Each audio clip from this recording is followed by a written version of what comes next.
Selamat malam untuk Bapak Ibu peserta BIMTEK Workshop pada periode 14 ini. Selamat bergabung kembali Bapak dan Ibu sekalian. Baik, untuk malam ini merupakan materi ketiga pada pelaksanaan BIMTEK ini. Di sini kita sudah bersama dengan narasumber kita, yaitu Bapak Kurniawan Ilyas, yang terhormat Bapak Kurniawan Ilyas.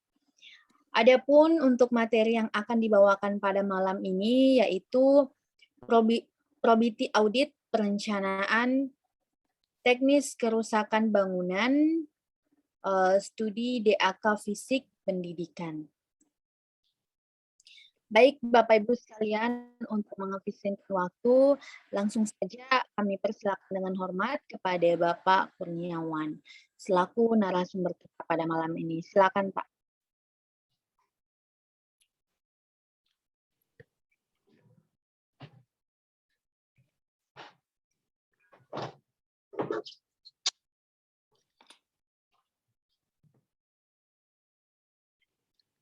Ya baik, terima kasih. Assalamualaikum warahmatullahi wabarakatuh. Selamat malam. Kita kembali bergabung di room Zoom ini, di Zoom meeting dengan materi probity audit, perencanaan teknis, kerusakan bangunan, studi terhadap DAK fisik pendidikan ya.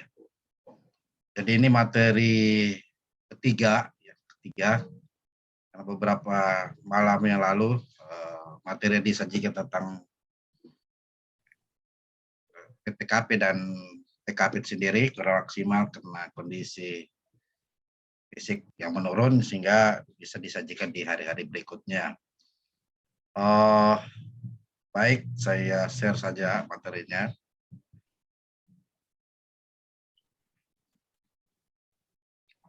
Ya. Saya close dulu beberapa file.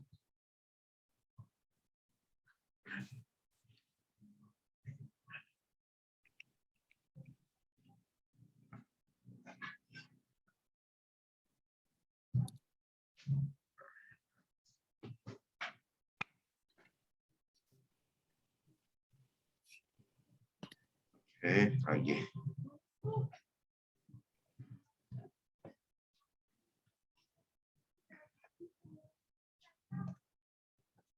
Oke.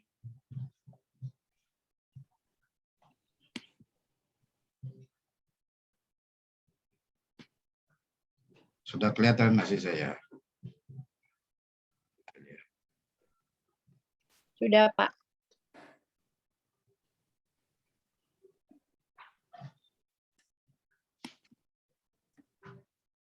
Ya, perkenalkan saya bergabung kembali.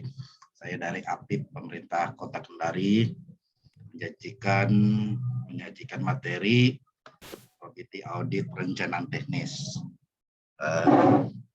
Mengapa penting mengangkat materi probity audit ini dalam hal ketika masuk di perencanaan, baik itu perencanaan dalam penganggaran atau belanja daerah atau belanja negara atau pemerintah pusat ya maupun pemerintah daerah, baik penting juga masuk di wilayah perencanaan teknis ketika kita menyusun anggaran tersebut ataupun pada saat DPA DIPA sudah disahkan. Perencanaan teknis ini sangat penting kita mengawal agar memastikan bahwa perencanaan itu menunjukkan hasil yang maksimal pada saat pelaksanaan dan serah terima pekerjaan. Jadi antara perencanaan, persiapan, pelaksanaan, dan serah terima pekerjaan itu sinergi, saling satu sama lainnya, saling berkorelasi, mulai dari perencanaan teknis ya. Jadi pembahasan ada dasar hukum probity audit, kondisi, kriteria, dan contoh perhitungannya. Dasar hukumnya ya Peraturan BPKP nomor 3 tahun 2019 ya, tentang probity audit itu sendiri. Yang kedua, Peraturan Menteri Pendidikan, Kebudayaan, Riset, dan Teknologi nomor 3 tahun 2002. Jadi materi yang saya sajikan ini materi update yang sekiranya teman-teman dari APIP sendiri ada bersentuhan atau dari teman-teman pemeriksa atau dari teman-teman Pokja atau dari teman-teman PPK konsultan, jasa konsultan perencana, baik itu perorangan dan badan usaha. Selanjutnya di Peraturan Menteri PUPR ya tentang pedoman pemeliharaan gedung ya, dan Peraturan Presiden nomor 7 tahun 2022 tentang petunjuk teknis dana alokasi khusus fisik. Jadi dana alokasi khusus fisik ini tidak hanya di pendidikan, ada juga di berbagai macam OPD, SKPD, ataupun kementerian yang terkait tersebut. Nah, prinsip probity audit ini kita ketahui, saya sinergikan dengan Peraturan Presiden nomor 12 tahun 2021, bahwa pengadaan itu harus efisien dan efektif. Jadi tidak ada ekonomis ya. Kalau kemarin ada, karena materi saya sebelumnya bahwa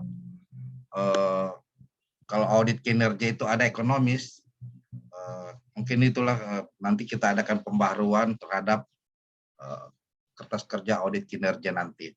Jadi efektif, efisien. Yang kedua transparan, akuntabel, dan bebas dari benturan kepentingan. Jadi probity ini penting ketika kita ingin mencapai pengadaan itu kurang lebih 4 komponen tersebut yang saya sebutkan, efektif, efisien, transparan, akuntabel, dan bebas dari benturan kepentingan.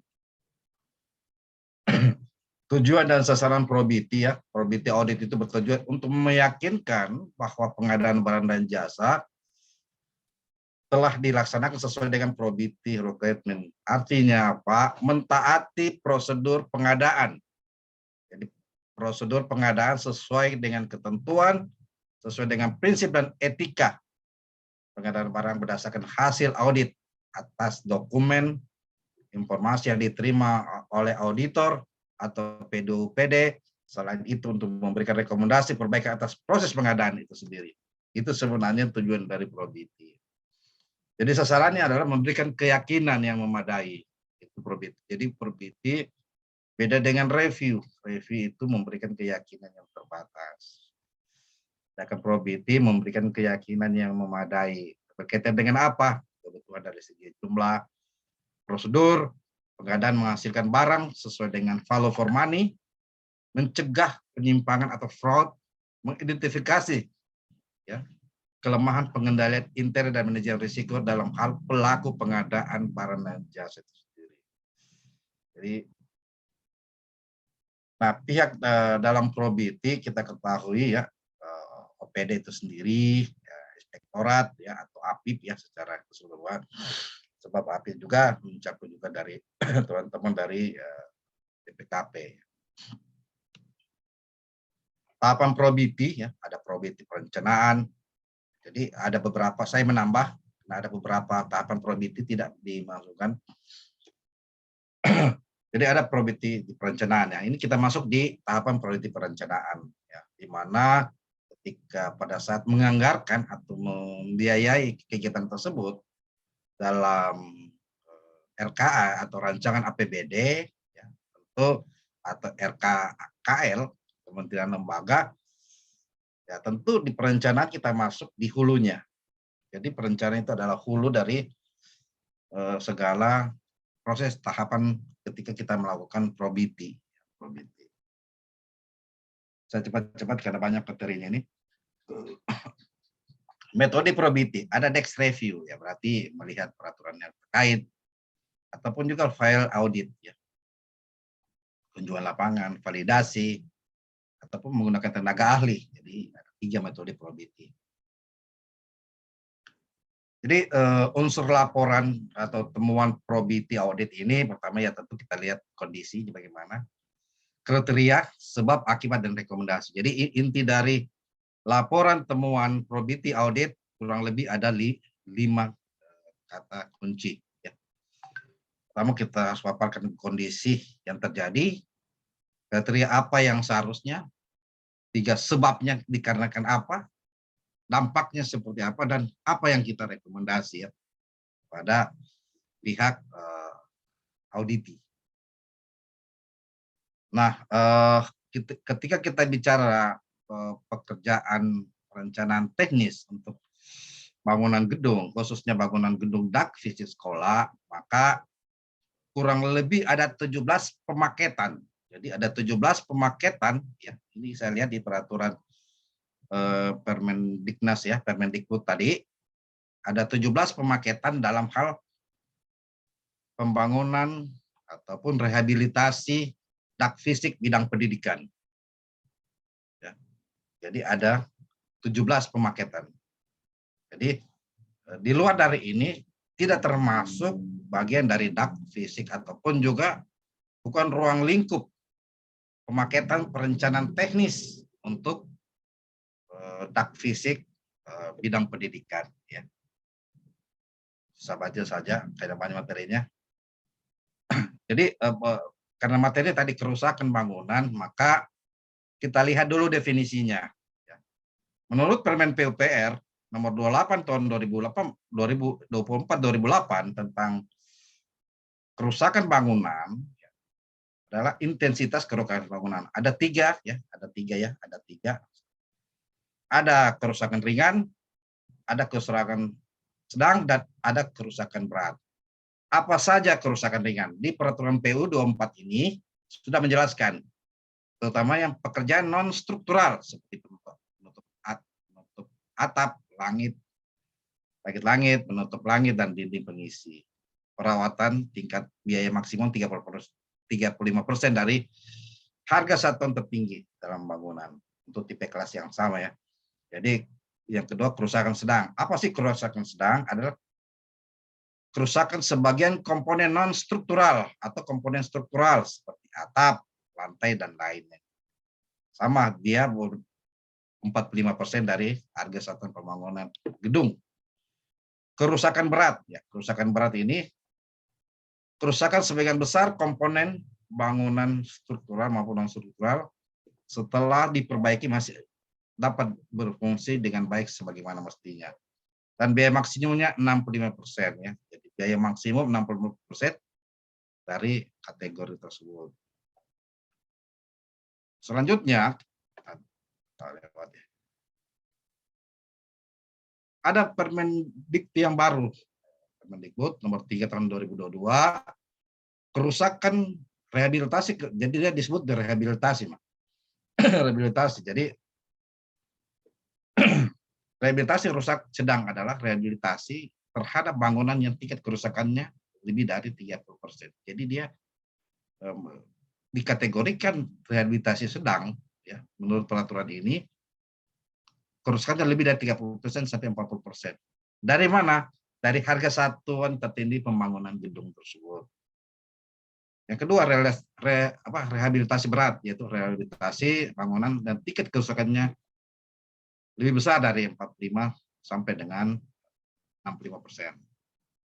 Nah, perhitungan kerusakan, tingkat kerusakan sesuai dengan ketentuan yang berlaku tentang bangunan gedung negara. Jadi kita bisa lihat perhitungan tentang bangunan gedung negara.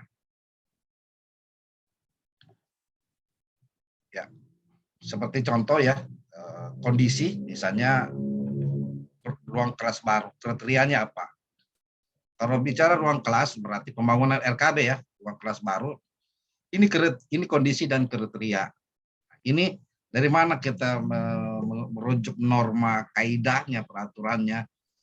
Kita melihat kalau untuk ruang kelas baru, ya, selasarnya 64, bla bla bla, dan seterusnya, kita lakukan probity di Permendikbud, regulasi yang saya sebutkan tadi. Saya juga lebar pintu.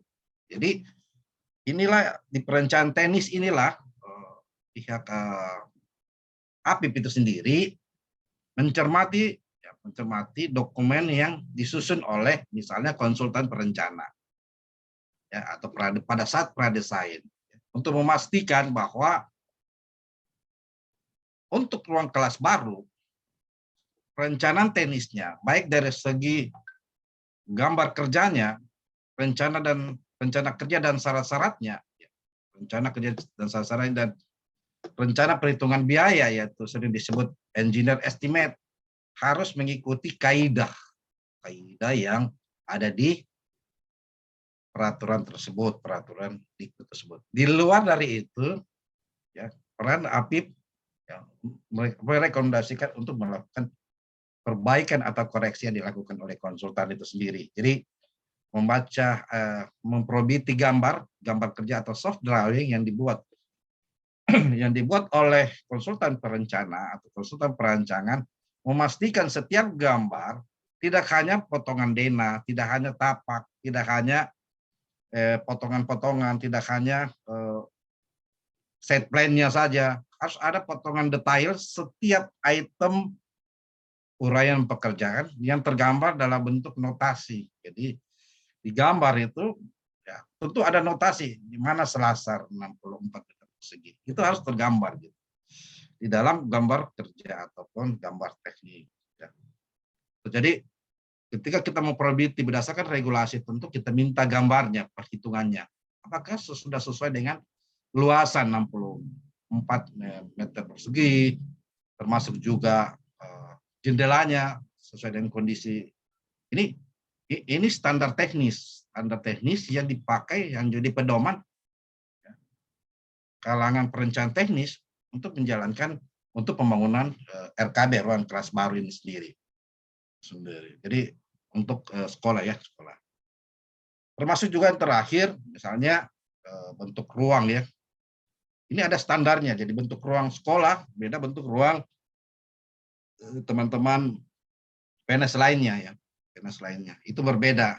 Sedangkan bentuk ruang yang ada di sekolah itu sudah diatur dalam standar Permen Diknas ini nomor 24 2007 sendiri.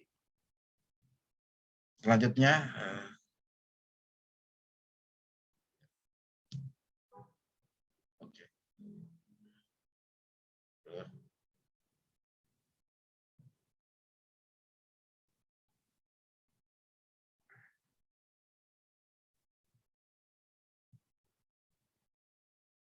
tadi.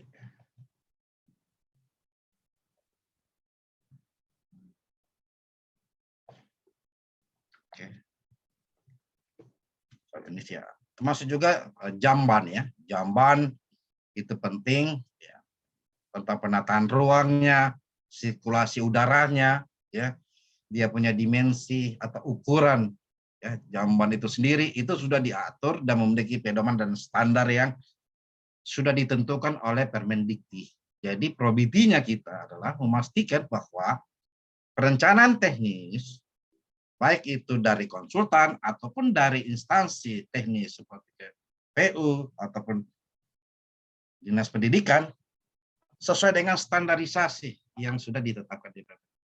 Lebih boleh, tapi kurang tidak boleh. Lebih harus bersesuaikan dengan anggaran atau kebutuhan ya, kebutuhan yang dalam lokasi tersebut. Termasuk juga diperhitungkan luas lahannya, jumlah siswanya. Jadi angka probability kita harus memenuhi standar yang disebutkan di sini. Ya. Kayak umpamanya penataan ruang bangunan ya. Sistem pencahayaannya bagaimana? Luminasinya bagaimana? Sirkulasi udaranya bagaimana? Itu sudah diatur dalam pedoman standar toilet umpamanya kalau untuk jamban. Jadi semuanya sudah terstandarisasi sehingga probability-nya kita lebih mudah gitu. Pembangunan ruang UKS juga sama. Jadi semua ketentuan terhadap pembangunan ini, kondisinya ini, kriterianya harus sesuai dengan ini. Utamanya yang terbaru tentang bagaimana struktur bangunan ya. Nah ini perlu diketahui, pengalaman saya yang saat ini lagi bekerja melakukan probiti terhadap perencanaan teknis untuk 2022. itu sendiri, kalau ada penambahan lantai, ya khususnya misalnya penambahan lantai 2 ya untuk bangunan sekolah, itu harus memastikan bahwa pembangunan lantai tersebut apakah harus diadakan pembongkaran ulang dari dasar pertama di lantai bawah. Karena kenapa? Fondasi yang sudah ada untuk yang diperuntukkan awalnya untuk lantai 1 tidak bisa lagi digunakan untuk lantai 2. Nah, itu ada standar teknis. Kita melihat SNI 2847/2019 untuk peningkatan jumlah lantainya. Jadi kita tidak bisa lagi menambah lantai kalau tidak mengubah struktur fondasi. Misalnya kita menambah struktur fondasi purplat yang tadinya fondasi batu kali, kita harus rekomendasi fondasi purplat yang ada struktur penulangannya misalnya. Ataupun kalau biaya memadai, kita memakai pancang beton atau pancang besi. Jadi ini sudah ada standarisasi. Jadi kita meminta kepada rencana teknis untuk mengikuti standarisasi tersebut. Kalau untuk kita membangun ketika perencanaan itu ingin membangun 2 lantai karena kondisi lahan terbatas, maka harus membongkar pondasi. Membongkar pondasi pasti membongkar slope, membongkar kolom, membongkar timbalan sendiri. Jadi itu. Sama juga pembangunan perpustakaan ya, sama. Ini regulasinya juga. Ini standarisasi yang dipakai teman-teman ketika saya melakukan probiti ya. Sehingga memastikan gambar kerja dengan engineer estimate ya, perhitungan teknis dari konsultan perencana ataupun juga tim teknis dari PU itu sendiri mengikuti standar yang kita sudah jadi pedoman ya, pedoman dalam hal pembangunan dak fisik untuk bidang pendidikan. Cepat-cepat saja, sama ya, karena di sini perhitungan sama juga, termasuk juga stop kontak, saklar, itu kan sudah ada standarisasi yang diterbitkan ya oleh Permen ESDM tentang wajib SNI. Jadi kita memastikan bahwa perencanaan teknis yang ada dalam engineer estimate, yang ada dalam soft drawing, yang ada dalam rencana dan syarat kerja, ya, sudah masuk standarisasi yang dimuat dalam Permendikbud dan SNI, termasuk peraturan yang berkaitan dengan standarisasi perencanaan teknis untuk pembangunan rumah sekolah sendiri. Sama ya, saya cepat-cepat karena banyak materi ini. Nah, saya kasih gambaran tentang definisi kerusakan ya. Kerusakan tadi tetap saya sudah sebutkan, tapi kerusakan bangunan itu adalah tidak berfungsinya ya. Bangunan atau komponen bangunan akibat penyusutan ya, penyusutan berakhirnya umur bangunan. Ya, kita ketahui setiap tahun penyusutan bangunan itu 2% ya. 2%. Akibat ulah dan lain-lain. Kerusakan ringan, non struktural ya. Saya gambarkan kembali. Nah, ini komponen bangunan. Jadi di struktur komponen bangunan ini ya kita ketahui ya, ini ada fondasi. Ini tipe fondasi purplat ya. Beda kalau tipe fondasi plat lantai balok ya, plat ini ya, plat balok kolom ya, ini kolom boarding. Jadi ini komponen bangunan yang ada dalam soft drawing dalam hal perencanaan teknis untuk dak fisik pendidikan. Selanjutnya, bagaimana menilai kerusakan?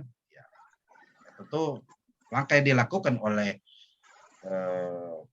perencana, misalnya perencanaan teknis dari konsultan, ya karena membuatkan fondasi dan lain-lain. Ada selain cepat. Nah, bagaimana kita menilai fondasi ya? Fondasi adalah komponen struktur yang terletak paling bawah ya, yang berfungsi menopang suatu massa bangunan. Jadi fondasi ini beban mati atau beban hidup yang dari atas yang disalurkan lewat kolom dan slope itu lari ke fondasi dan tanah. Untuk itu memang fondasi sangat menentukan terhadap struktur bangunan. Ya, kalau rusak ringan ya berarti dia penurunan. Jadi kategori rusak ringan, sangat ringan adalah penurunan merata pada seluruh struktur bangunan. Ya, rusak ringan. Kalau untuk pondasi, kalau rusak sangat ringan ya. Kalau rusak ringan, penurunan tidak merata, namun ada perbedaan, ya, perbedaan penurunan tidak melebihi 1/50. Sedang juga demikian. Jadi kita melihat secara visualisasi, penglihatan, pengamatan, visualisasi dari perencanaan teknis, pasti ada perbedaan terhadap pondasi, apakah penurunan dan tidak mengalami penurunan atau kondisi miring, patah atau retak. Dan ini punya nilai. Nanti kita simulasikan tata cara penilaiannya ya dalam bentuk Excel, tata cara penilaiannya. Jadi ini panduan kita untuk memberikan penilaian. Ketika kita menyusun, saya buka dulu Excel saya supaya ada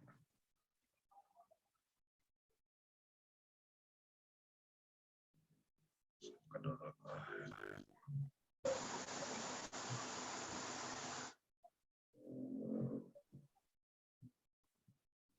Oke, saya sudah buka ya.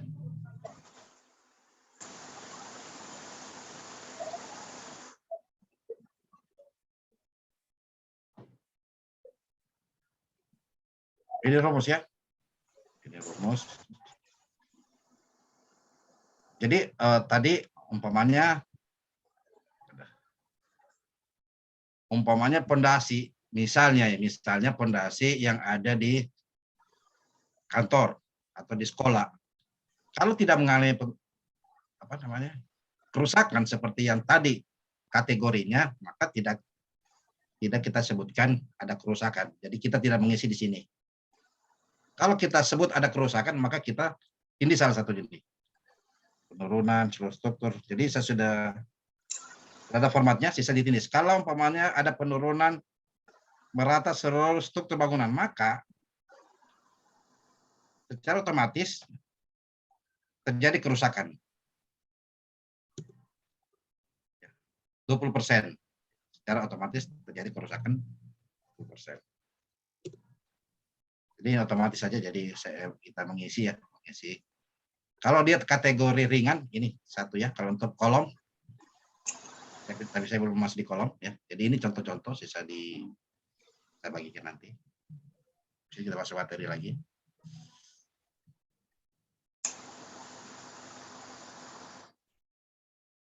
Mana tadi? Jadi ini kategorinya, lihat kategorinya dan mengisinya ya berdasarkan nilai-nilai tersebut. Ya, nilai-nilai tersebut. Ini cukup simpel sebenarnya. Kolom ya. Ya ini kolom ya, kolom.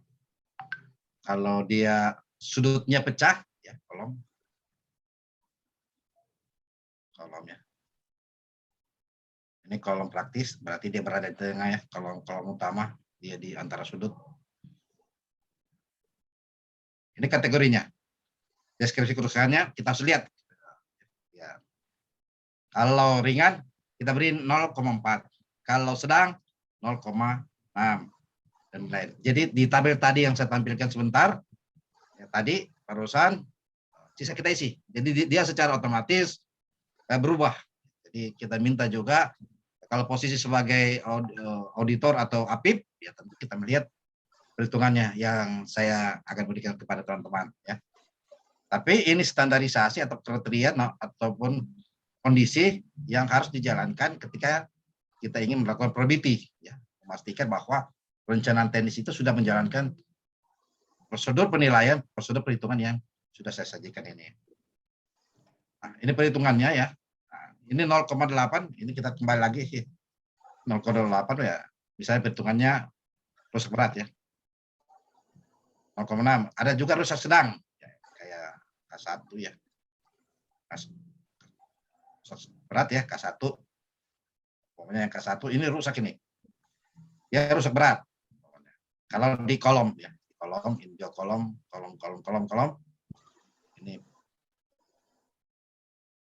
Ini bisa balok, bisa apa namanya, slope ya. Kalau dia lantai 2, dia balok. Nah, ini kolom ini. Kalau K4 rusak sedang, nah, berarti K4 ini rusak sedang. K7 rusak sedang juga. Nah, berarti di kolom-kolom lain setelah dilakukan pengamatan tidak masuk kriteria ya, kriteria rusak ringan ya, semua artinya stabil ya, tidak mengalami kerusakan yang dimaksud. Maka rumusnya tadi 0,8 tambah ini bagi 9 ya, 9 kali 100 hasilnya 22%. Berarti tingkat kerusakan 22%. Jadi secara otomatis akan terhitung seperti dalam format tabel yang saya sajikan tadi. Sama juga balok ya, ini balok,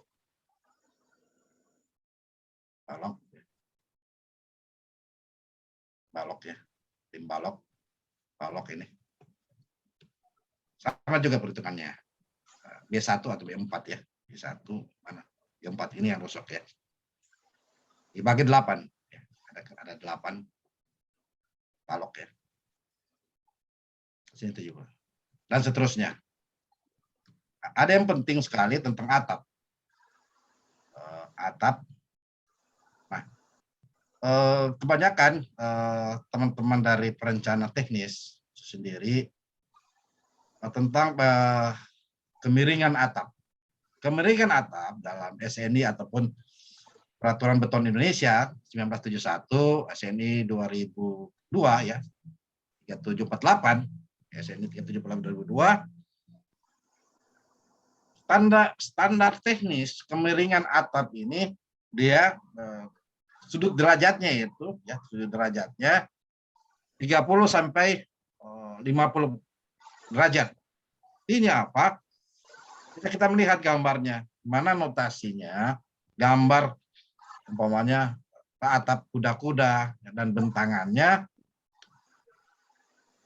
30 derajat. Nah, kalau 30 derajat, kalau bentangan 7, ini, bentangan 7,75, dia harus 2,2 meter sendiri. Jadi kita probiti di gambar, cara menggambar, cara apalagi sekarang aplikasi SAP 2000 sudah bagus, masuk BIM ya, informasi modeling untuk pekerjaan struktur bangunan gedung untuk dipakai lantai 4 ya ke atas itu sendiri. Jadi ini standar di SNI dan Peraturan Beton Indonesia. Jadi bisa teman-teman APIP ya, termasuk Pokja juga bisa mereview. Pokja harus mereview terhadap kondisi demikian. Tidak serta mereview atas dokumen proses untuk tendera saya, tapi memastikan spesifikasi teknis, gambar, spesifikasi bahan, material, tenaga kerja, dan lain-lain, termasuk juga dimensinya ini harus memiliki standarisasi yang sesuai dengan norma dan kaidah. Jadi kita berhitung tentang kemiringan ya. Ini nanti saya bagikan Excel-nya juga supaya lebih banyak kita diskusi. Saya kasih contoh saja bagaimana perhitungannya. Atap.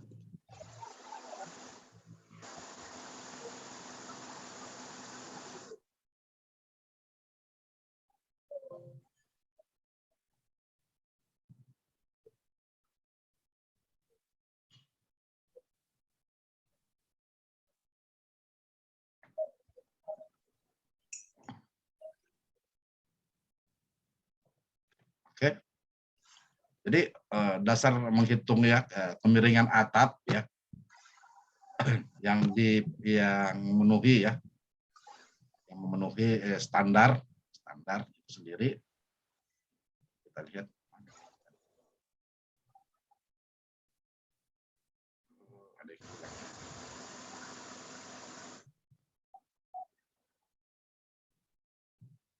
Oke, jadi dasar menghitung kemiringan ini 25% ya. Sudah saya pasang rumus. Nah, kalau menghitung derajat kemiringan, kita tentu memakai perhitungan sinus, kosinus, tans ya. Sinus, kosinus, tans. Ini ada aplikasinya, saya bagikan. Saya lihat kan ini.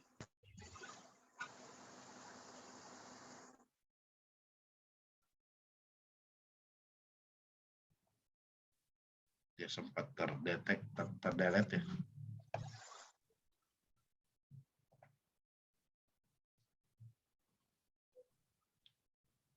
Saya share saja.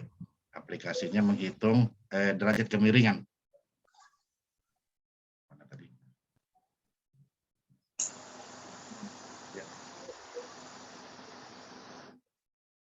Ini untuk mengikuti sinus, kosinus, tans ini, ya, menghitung derajat. Jadi ini tadi saya pakai ya tang minus 1, pangkat minus 1 dikali 3 bagi 12 ya. Hasilnya 14,03 derajat ya. Radiannya 0,244. Maka sesuai rumus yang saya sajikan tadi,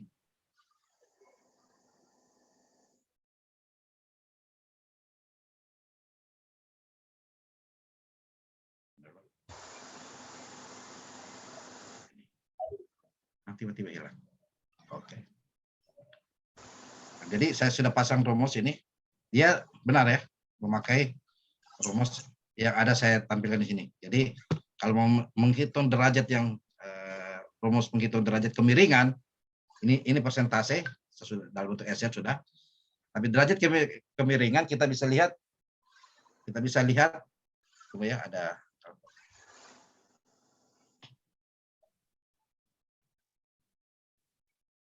ya salah lagi bawa ke materi ya. Okay.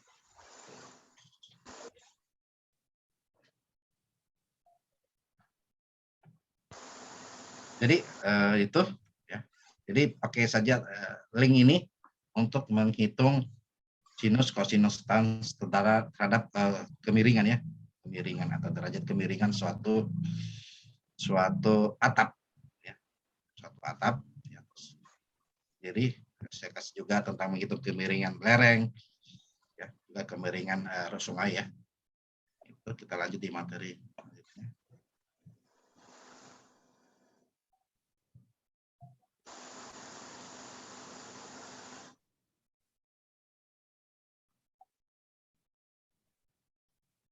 Mana tadi? Ya. Jadi saudara rumus bisa pakai saja sesudah ini. Sin, kosinus, tans, ini rumus yang dipakai.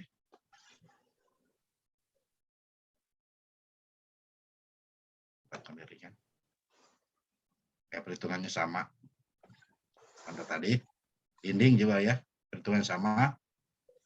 Cepat karena sama juga. Sama, jadi materi yang akan dibagikan. Sama, jadi semua perhitungan tentang berapa kerusakan gedung, berapa persentase gedung, kita melihat kategori, deskripsi, dan nilainya sendiri. Ya. Sama juga untuk instalasi air, sama juga untuk drainase limbah sekolah. Nah, ini format perhitungannya. Format, tapi saya kasih dalam bentuk Excel supaya lebih sisa mengisi saja, sisa mengisi.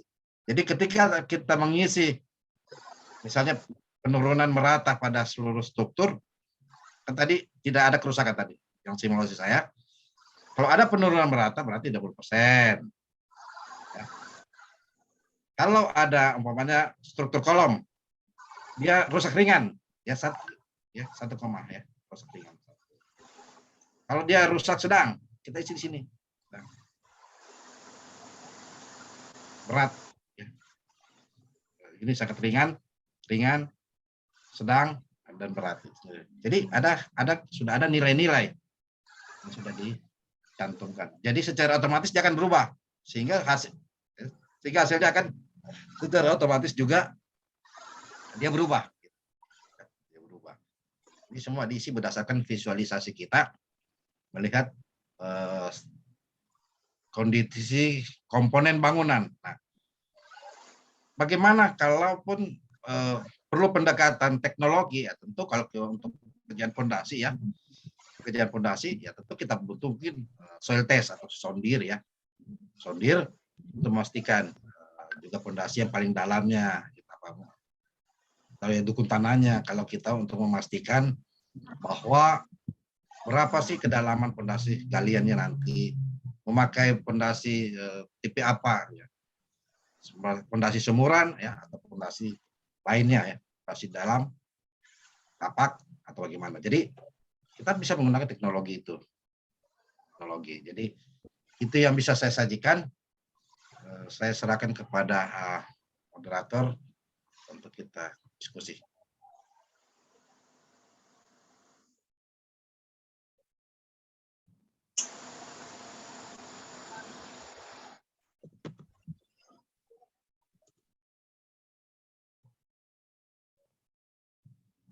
Silakan moderator.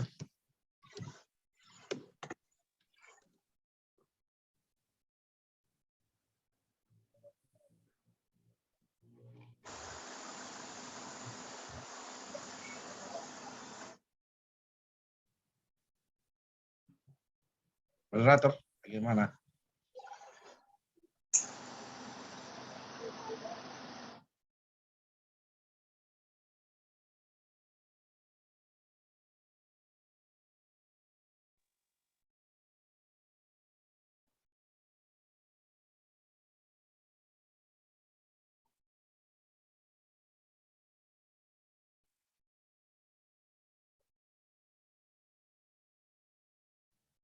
Iya.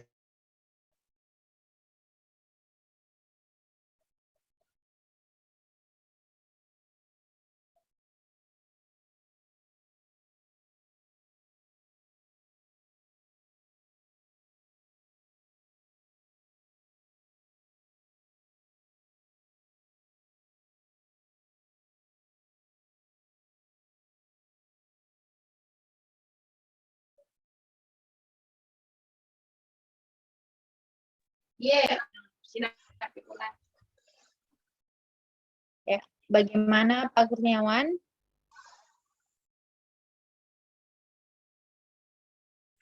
Sudah tanya jawab, Mi.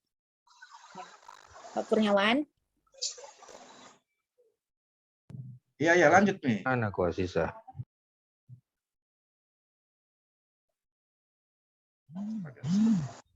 Oke, baik.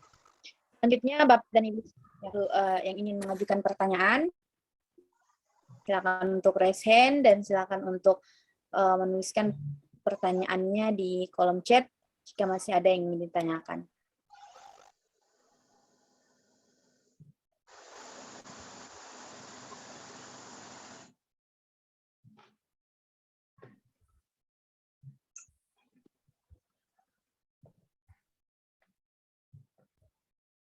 Oke, silakan bertanya.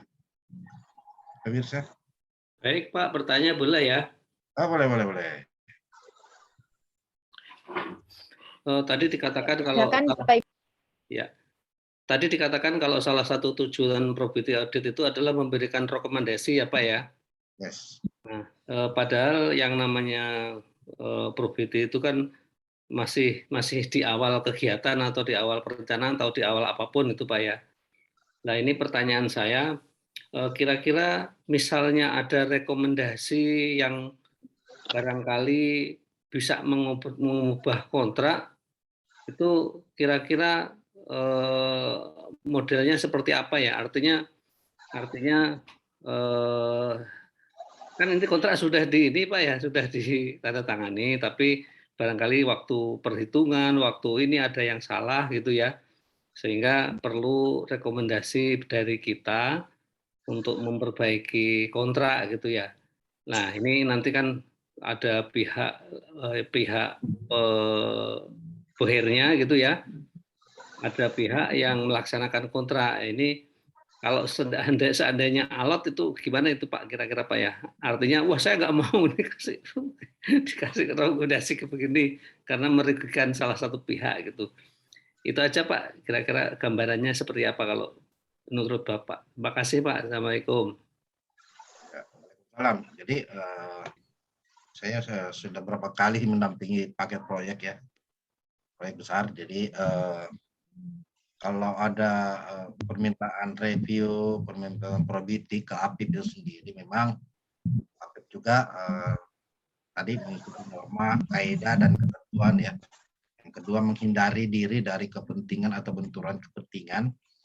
Jadi rekomendasinya itu sifatnya memberikan saran, ya, saran pada pengguna anggaran, kuasa pengguna anggaran, pejabat pengguna BPN, pejabat strategi kegiatan, konsultan perencana atau pengawas, termasuk juga penyediaannya. Jadi ketika rekomendasi keluar dari APIP, bukan berarti resiko itu pindah di APIP. Semua keputusan terhadap perubahan-perubahan kontrak itu masih berada di pundak, ya, melekat tanggung jawab pada pemberi keputusan itu sendiri, PAK, PPK, KPA, termasuk juga penyediaannya. Yang kedua, perubahan kontrak itu ada 4 hal sebenarnya. Itu secara teknis ya, ketika ada kondisi lapangan yang berbeda. Misalnya ada penambahan pekerjaan, misalnya ada jadwal yang berubah, bisa ada perubahan teknik atau perubahan ruang lingkup. Itu bisa dilakukan perubahan. Ada juga di luar kondisi lapangan, seperti apa? Perubahan nomor rekening penyedia, perubahan siapa PPK-nya, mungkin PPK-nya sudah pindah, sudah dimutasi, bisa. Ataupun juga perubahan cara pembayaran dari termin menjadi bulanan, atau dari bulanan menjadi termin. Itu harus dimod di rancangan syarat-syarat kontrak saat kita persiapan.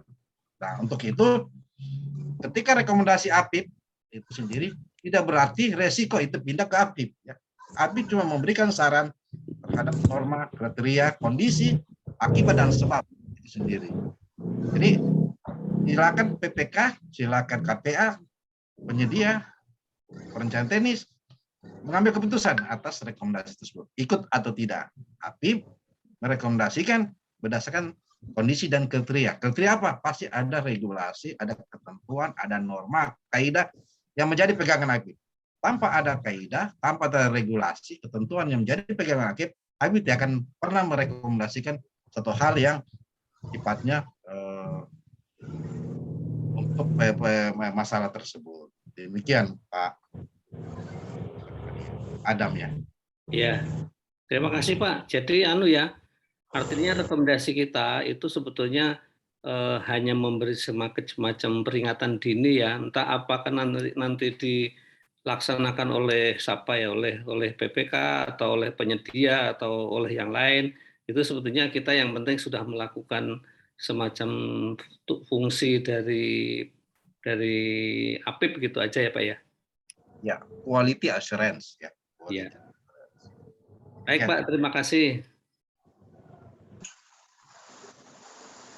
Ya, terima kasih Pak Adam. Selanjutnya Bapak dan Ibu, jika masih ada yang ditanyakan dengan narasumber kita, silakan Bapak Ibu.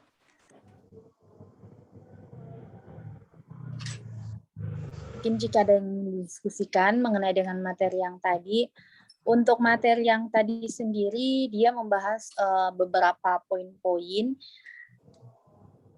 Yang pertama ada dasar hukum probity audit, ada kondisi, ada kriteria, dan yang terakhir ada contoh perhitungan yang sudah dipraktikkan langsung oleh narasumber kita. Jadi silakan untuk Bapak dan Ibu jika masih ada yang ditanyakan ataupun didiskusikan mengenai dengan seputar materi yang kami sampaikan tadi, silakan. Ya, kalau tidak ada, aman ya, aman semuanya. Ya, semoga materi yang diberikan tadi dapat bermanfaat untuk Bapak dan Ibu yang mengikuti materi pada malam ini. Mungkin terakhir Pak, closing statement-nya Pak. Baik, terima kasih. Pertama, bahwa probity audit itu sendiri memberikan keyakinan yang memadai atas ketentuan norma kaidah. Yang kedua, tidak memindahkan resiko dari pengguna anggaran ke APIP. tapi memberikan saran ataupun e-learning system terhadap pelaksanaan pekerjaan konstruksi tersebut. Yang ketiga, ya, APIP memberikan rekomendasi berdasarkan standar dan kode etik dari IP. Yang kelima adalah setiap perhitungan material, bahan, tenaga kerja, dan peralatan sudah memiliki standarisasi yang dimuat dalam SNI atau peraturan perundangan lainnya. Sehingga APIP batasnya adalah sebatas untuk mencocokkan antara, membandingkan antara norma, kriteria dengan kondisi. Kalau kriteria tidak sesuai, maka untuk APIP memberikan catatan atas pelaksanaan probity tersebut. Ya. Demikian yang bisa saya sajikan. Saya serahkan kembali kepada moderator dan materinya akan saya berikan kepada panitia.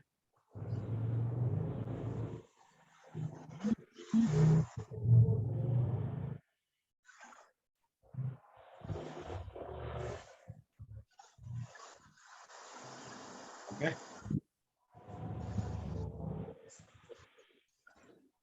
Iya, baik Pak. Terima kasih Pak atas closing statement-nya. Ya, mohon maaf Bapak dan Ibu sekalian jika ada gangguan karena jaringan di sini kurang bagus.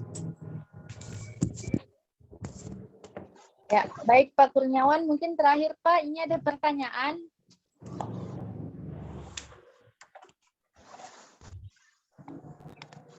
Baik, Pak Kurniawan, ini pertanyaan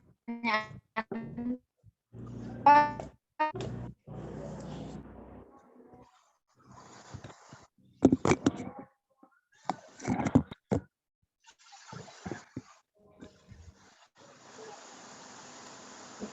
Pak Kurniawan masih bergabung Pak?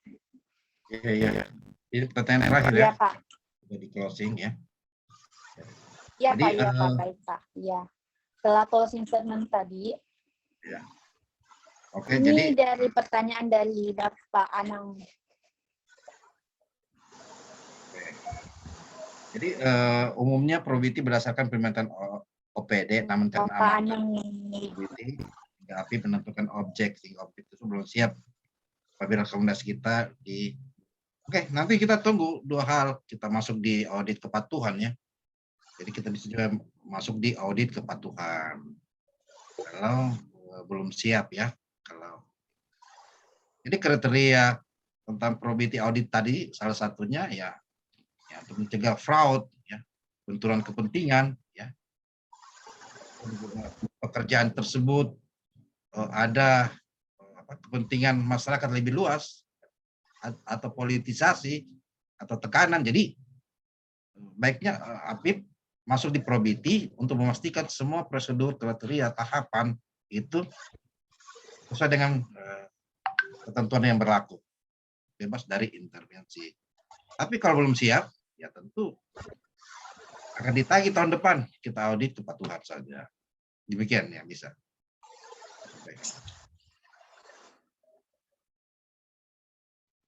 Iya, baik Pak. Terima kasih Pak atas jawabannya dari pertanyaan Bapak Anang. Semoga membantu Pak Anang. Baik, itu tadi materi dari Bapak Kurniawan dan sesi diskusi yang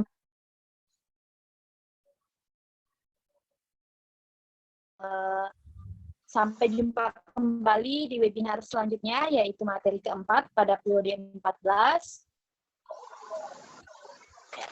Untuk materi e-sertifikat dan rekod materi nanti akan dapat di-download di akhir kegiatan atau setelah semua materi di periode 14 selesai. Baik, itu cukup dari kami. Kami ucapkan banyak terima kasih dan mohon maaf apabila ada kesalahan pada baik itu disebabkan karena ataupun hal-hal yang lainnya. Baik Bapak Ibu sekalian, saya akhiri dengan ucapan wassalamualaikum warahmatullahi wabarakatuh. Waalaikumsalam warahmatullahi wabarakatuh. Waalaikumsalam Terima warahmatullahi kasih, wabarakatuh. Bapak. Wabarakatuh. Terima kasih, Pak.